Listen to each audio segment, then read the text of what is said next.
Hey guys, this is Comic Uno, and today I'm doing a review for Occupy Avengers issue 1. And before I start talking about this issue, just want to give you guys a couple of updates. Of course, I have Comic Uno episode 168, and that show where I review all the comics I read this week in one show. So if you want to go check the exclusive comics for that show, that will be in the description below. Also guys, that should be up on Friday, so that'll be annotated.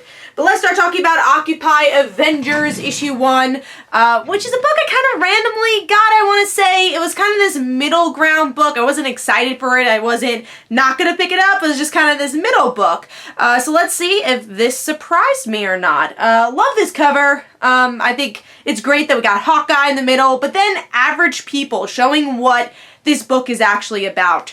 And then the interior artwork is really well done. Great action and a great attention to detail. What I liked is that even when the characters were a bit in the background, there was a lot of detail. So you get to see that with Red Wolf there, actually seeing their faces a bit more. I feel like that's like a pet peeve of mine, where the character kind of looks like a stick figure in the background because they're in the background. So I thought the artwork here was very well done and very detailed.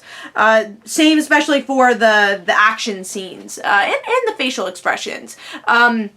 Now let's start talking about the story. So this issue stars Hawkeye, and this is after the events of Civil War II, but does not spoil Civil War II because it's actually the events that already happened with Civil War II with Hawkeye, which is, of course, him killing Bruce Banner. And the place that he's at, a lot of people are happy that he killed the Hulk, and it doesn't seem like there's a lot of anger towards Hawkeye. And the writer opens up the issue where he talks about Hawkeye and I guess superheroes' mask in general, where Hawkeye doesn't have a mask and what that means. And it kind of brings us into the theme of this book, where Hawkeye is the everyday hero. He's not the person who hides behind a mask or has these superpowers. He just wants to help people, especially because he's made a lot of mistakes in his past. So then we get to see Red Wolf, who is part of this small town. He's like a deputy of the town and is going to help out Hawkeye figure out this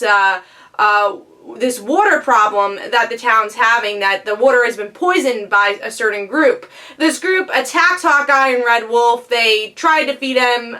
They do, that group of people, but of course that storyline is going to come into play a little bit more, I'm sure, in the future issues. But then we have Hydro Man show up, which I thought was interesting. I didn't really expect him to show up. And now a story about not having enough water.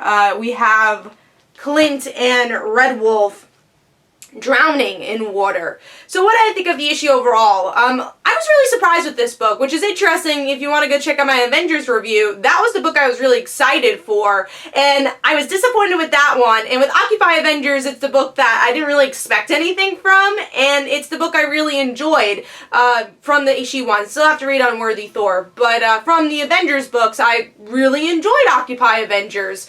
And there were some small story problems I did have. Like, I feel like Red Wolf and Clint kind of joined forces really easily and quickly. Is just Clint after the one battle saying, hey, let's make a team. And I don't really understand that, since Clint in the beginning of the issue said, yeah, I'm just, walking by and just having a hamburger. So I felt like that was a little forced, their team effort, I guess, or their creation of their team. And I'll also say Hydro Man was a very good idea on, I guess, paper, but I don't know if it really was executed very well, of Hydro Man being this cliffhanger.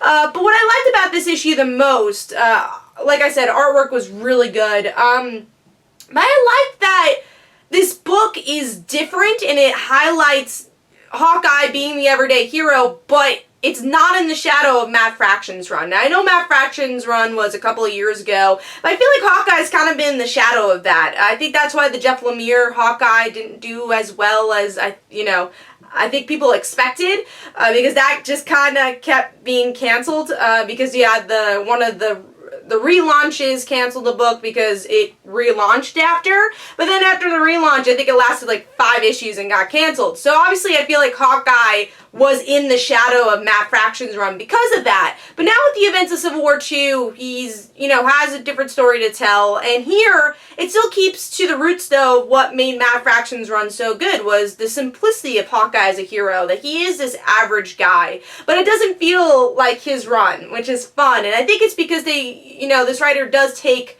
Hawkeye out of New York City, which is a breath of fresh air for this book and for the character, which is what I really liked about it.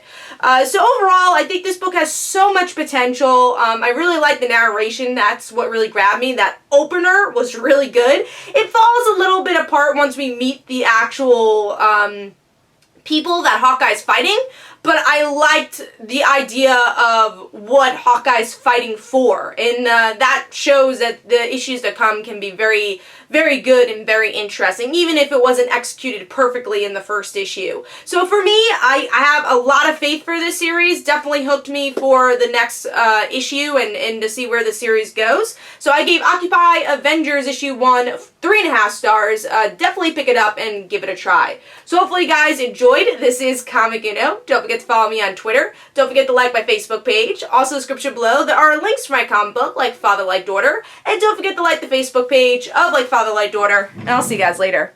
Bye.